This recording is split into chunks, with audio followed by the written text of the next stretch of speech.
Poppy, Playtime, The Forgotten Experiment. Chapter 1. The Return to Playtime. Co.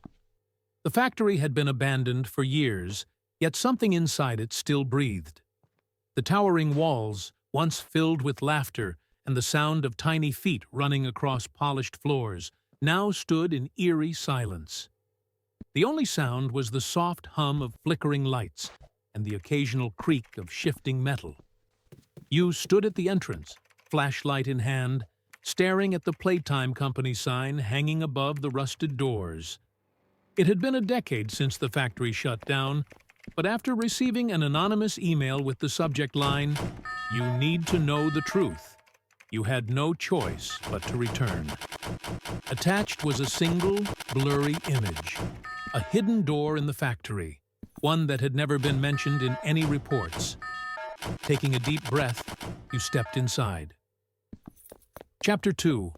Shadows in the Halls. The air was thick with dust, but beneath it was something else, something rotten. You carefully navigated through the old lobby, past forgotten desks and shattered glass. The once vibrant murals of Huggy Wuggy, Mommy Longlegs, and Poppy were faded and peeling.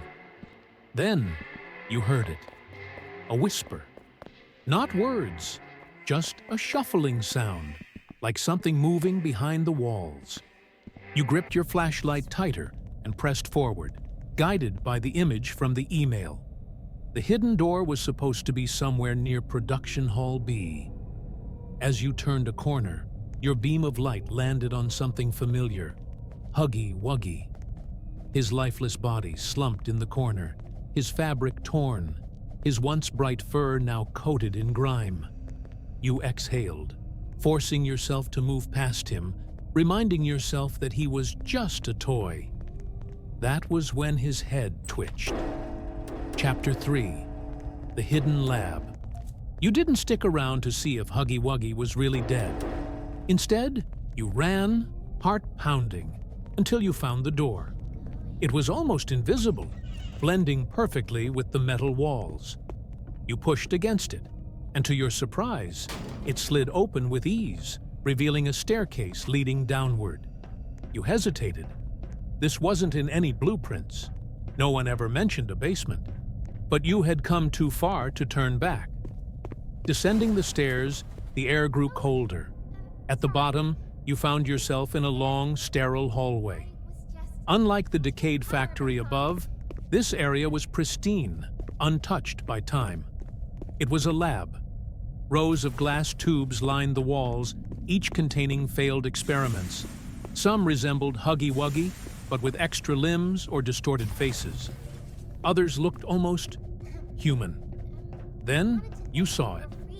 A cage in the center of the room.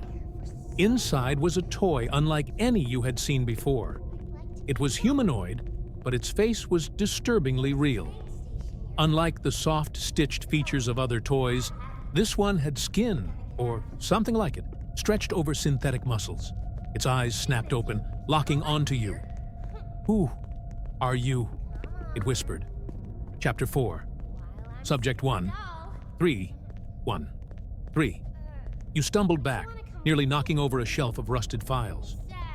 "Who are you?" the creature repeated. Its voice was soft, childlike, yet unnatural. You found a clipboard hanging outside the cage. The label read, Experiment 1313. The hybrid status. Dormant objective. Full cognitive transfer unsuccessful. Subject retains partial human memory. You swallowed hard.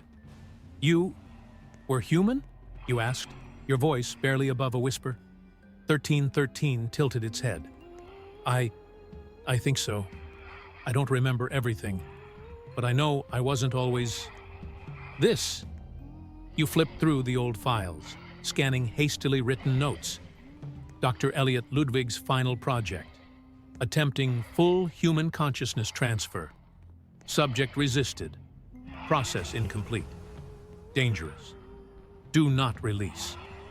You turned back to the creature, your grip tightening on the clipboard. "They did this to you,"